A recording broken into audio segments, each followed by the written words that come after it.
স্বামীজির দেশপ্রেম, পৌরুষ প্রভৃতি যেমন জড়তা কাটাইয়া ভারতবাসীর জীবনে তৎকালে অতি প্রয়োজনীয় ক্ষাত্রবীর্যের উদ্বোধন করিয়াছে, ভারতবাসীকে সবল হইয়া মানুষের মতো জীবন সংগ্রামে নামিতে শিখাইয়াছে তাহার ব্রহ্মতেজ আধ্যাত্মিকতা না, তেমনি পাশ্চাত্য জগৎকে জড়বাদ ভিত্তিক দেহ সর্বস্বতার মৃত্যুকবল হইতে মুক্ত করিয়া সর্বমানবের চিরবাঞ্ছিত শান্তিরাজ্যে পৌঁছাইবার পথের নির্ভুল নির্দেশ দিয়া গিয়াছে।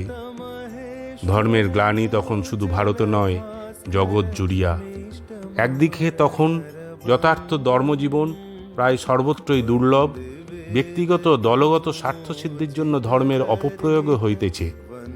অপরদিকে পাশ্চাত্য গগনে তখন নাস্তিকতার ঘন মেঘ জমিতেছে, অবিশ্বাসের ঝড় উঠিয়াছে। ইংরাজি সাহিত্যের মাধ্যমে ভারতে সেই দুর্যোগের কিয়দংশ আসিয়াছিল। তখন আধুনিক বিজ্ঞানের সত্য আবিষ্কারের মুহুর্মুহু প্রবল আঘাতে প্রাচীন আপাত দৃঢ় ও অভেদ্য ধর্মবিশ্বাসগুলি ভিত্তি পর্যন্ত চূর্ণ বিচূর্ণ হইতেছে। তখন বিভিন্ন সম্প্রদায়ের মতগুলি শূন্যমাত্রে পর্যবসিত হইয়া হাওয়ায় উড়িয়া যাইতেছে।